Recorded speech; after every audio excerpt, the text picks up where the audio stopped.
Monday mark, 3 शिष्य। राजीव मणियार का प्रणाम। दोस्तों, एक बार ऐसा हुआ कि एक बड़े विद्वान गुरुजी थे, उनका आश्रम था शहर के बाद। बढ़िया सा आश्रम था और बहुत से लोगों को उनका शिष्य बनना था। लेकिन गुरुजी हर एक को अपने शिष्य नहीं बनाते थे, जो नॉर्मली ऐसी नहीं देखा जाता। बट इन गुरुजी की बात ही कुछ और थी। तो एक दिन एक शिष्य गया और पूछा कि गुरुजी, मैं आपका शिष्य बनना चाहता हूं। गुरुजी ने कहा, मैं तुझे एक सवाल पूछूंगा और तू उसका जवाब देगा, उसके ऊपर से तय करेंगे। बोले ठीक है गुरुजी, पूछिए। बोले तुझे शिष्य क्यों बनना है भाई मेरा? बोले आपका आश्रम बहुत बढ़िया सा है, मुझे यहाँ पे आके शांति मिलती है, इसलिए मुझे आपका शिष्य बनना है। गुरुजी ने मना कर दिया, सॉरी।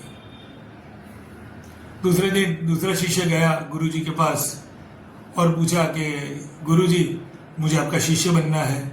गुरुजी ने वही सवाल दोहराया और पूछा कि भाई तुझे मेरा शिष्य क्यों बनना है? तो उसने जवाब दिया, गुरुजी आप बड़े विद्वान हैं, आपके पास बहुत सारी कलाएं हैं, मुझे आपसे ये सब जानना है, इसलिए मुझे आपका शिष्य बनना है। गुरुजी ने मना कर दिया।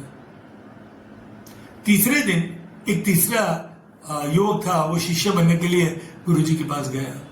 गुरुजी को प्रणाम नमस्कार करते हुए पूछा, गुरुजी क्या आप मुझे आपके शिष्य बनाएंगे? गुरुजी ने आदर मुझब वही सवाल उसको भी पूछा कि तुझे मेरा शिष्य क्यों बनना है?